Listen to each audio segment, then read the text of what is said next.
Ah, the delight of dirt. The joy of soil on the skin feels so good.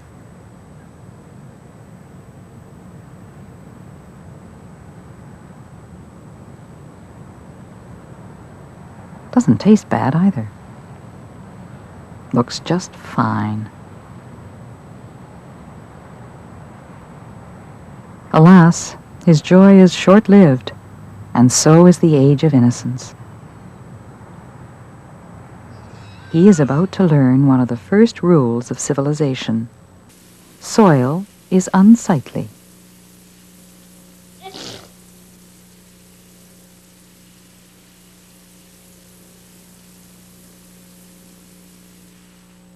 There, that's much better. Now he looks spick and span. Put him in front of a television set. No harm in that. But wait a minute.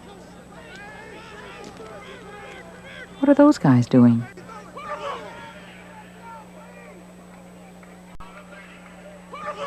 Even big guys love to play in dirt. Now that looks like fun.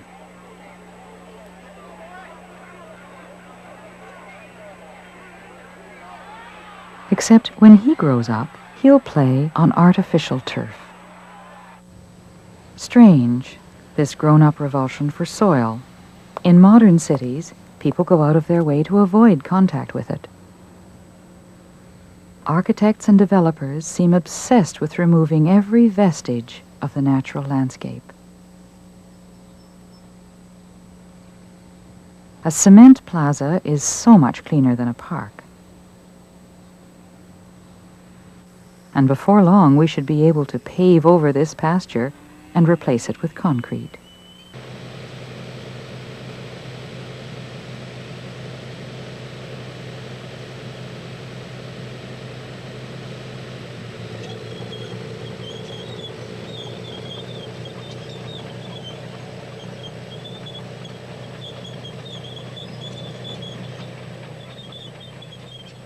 Perhaps if we realized that the bulldozer can destroy in minutes what has taken nature thousands of years to create, we might think twice about what we do with our soils.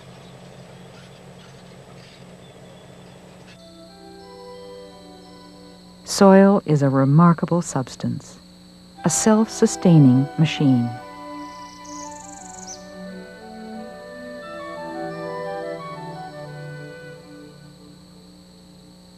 For thousands and thousands of seasons, the forests thrived and cared for themselves without a gram of artificial fertilizer.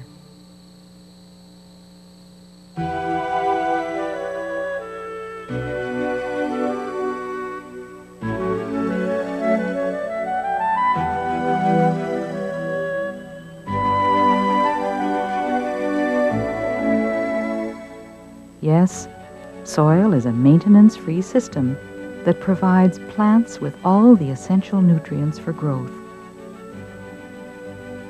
Without lifting a finger, we can watch plants of every description flourish.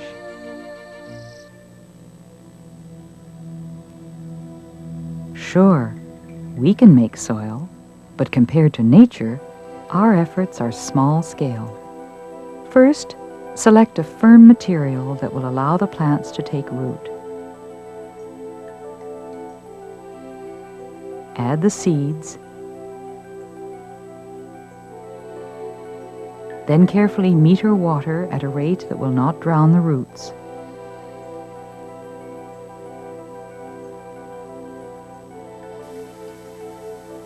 Finally, the essential elements, including phosphorus and nitrogen, must be constantly fed to the plants.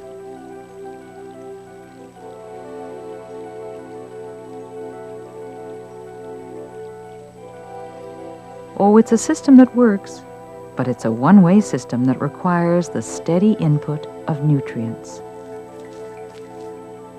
When the product is packed up and shipped off to market, the nutrients are lost to the system and must be replaced.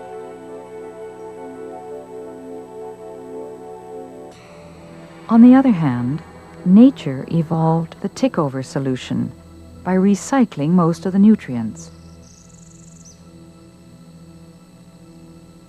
How then does this natural system turn over endlessly?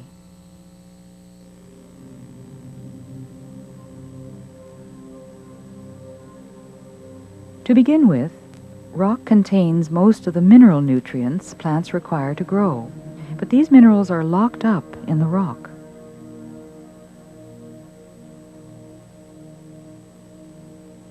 Through the process of weathering, rocks are slowly ground down to small particles.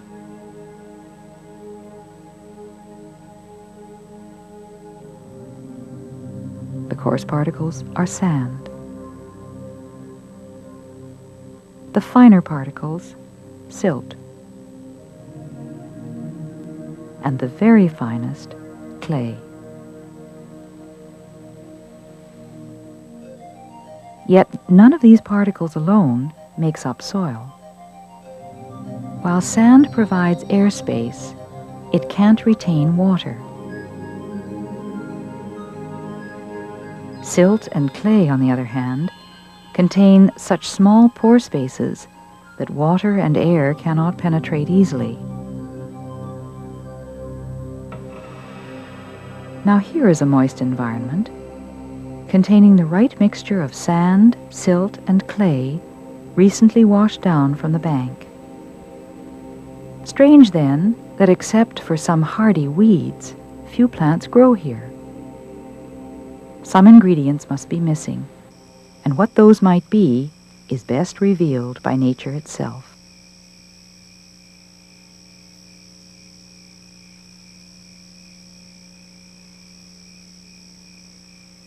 Here is the first clue, the forest floor covered with dead leaves. And beneath the dead leaves, decomposed leaves. And beneath the decomposition, dark, rich soil. This dark soil contains finely broken down plant matter called humus. Without humus, there could be no forest. For the living thrives on the dead. Life is rooted in death, and as odd as it sounds, it's a relationship we're going to probe to unravel the secrets of soil. To start with, plants don't do a very good job at taking up minerals and water from the soil. While root systems may appear extensive to the naked eye, by microscopic standards, the root hairs are few and far between. So hundreds of millions of years ago, plants struck a bargain with special organisms called fungi.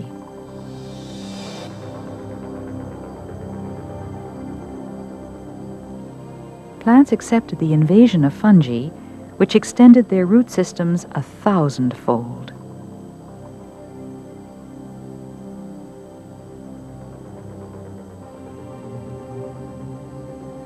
The fungi absorbed minerals in the soil and then passed these minerals on to the plants. But a bargain is a bargain. In exchange, plants provided the fungi with carbon-based foods which the fungi couldn't manufacture on their own. It seemed like the perfect arrangement, except for one problem. Neither the plants nor the fungi could capture one of the main nutrients needed for growth. And that is the element nitrogen. There is an ample supply of it in the atmosphere, but nitrogen is a stubborn molecule. The atoms of the molecule are tightly bound, and neither plant nor fungi have the energy to split the molecule and turn it into nutrients.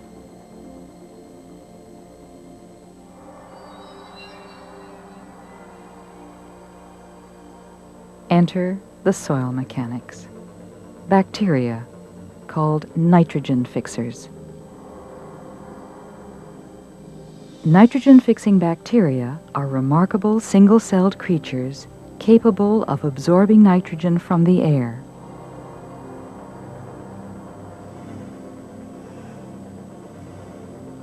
Cracking it, and using it for their own growth.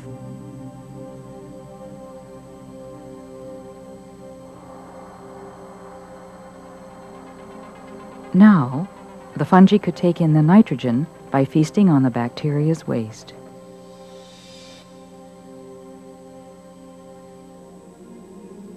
Or the bacteria themselves. But as long as the fungi and plant were dependent on these bacteria to supply nitrogen, both could grow no faster than the bacteria could supply the nitrogen. The strategy, then, was to acquire additional nitrogen by getting it from another source. And that other source was humus, a storehouse of nitrogen nutrients locked up in dead plants. But because dead plants don't readily release the keys to the storehouse, the living plant and fungi had to enlist a whole class of creatures called decomposers. Decomposers are the undertakers in the world of bacteria and fungi.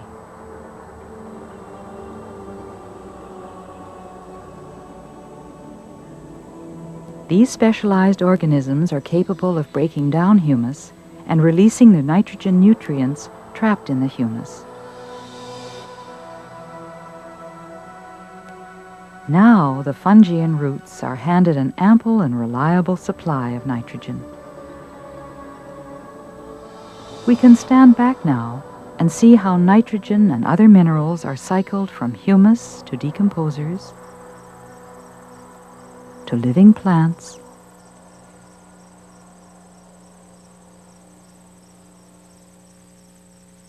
back to humus.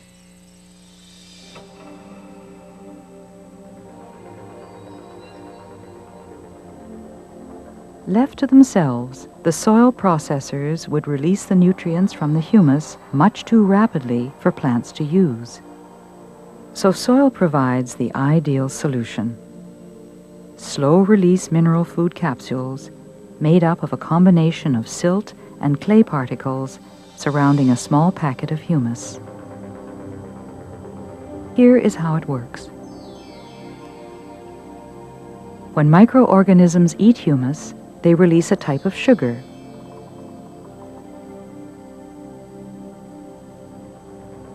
The sugar glues very small particles of silt and clay together, sometimes forming a capsule, sealing off the humus.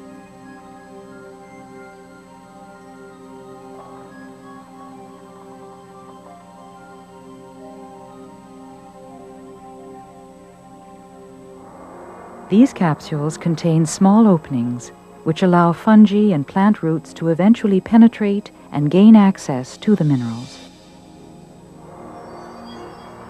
Through electrical charges, minerals pass from the capsule into the fungi or root. Now, more microorganisms means more glue, and more glue means more capsules with billions of microorganisms forming a teaspoon of soil. And untold numbers gluing together hectares of topsoil. An incredible hubbub of activity maintains the soil. Armored foragers scurry across the ground and chew up the dead plant matter. Scavenging earthworms await their turn to consume the fragments and pass on their waste to fungi and bacteria. Lest the population of these microorganisms runs out of control, little predators track them down and devour them.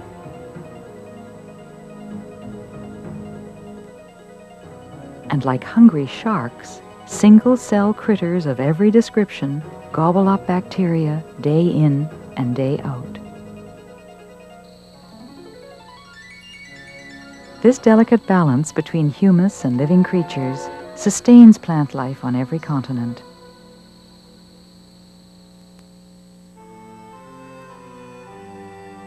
In North America, When settlers cleared the forests and grasslands 2 centuries ago, they started with a good bed of soil and treated it with care.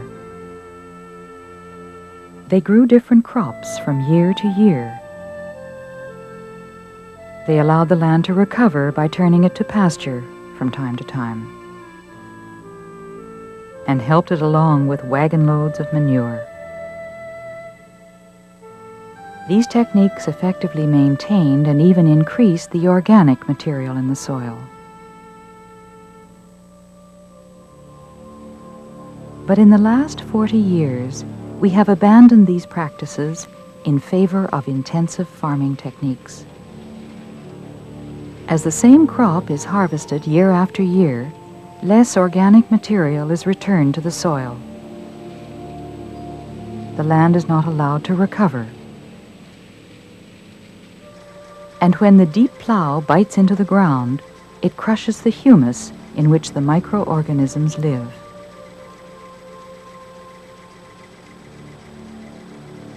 And as the microorganisms decline, less nutrients are made available to the crops over the growing season. Without this rich supply of minerals, the farmer is forced to pour on expensive chemical fertilizers to make up for the shortfall. Finally, without the humus and microorganisms to hold the soil together, come the autumn rains, the soil is washed away. In fairness to farmers, they are close to the soil and have a vested interest in preserving it.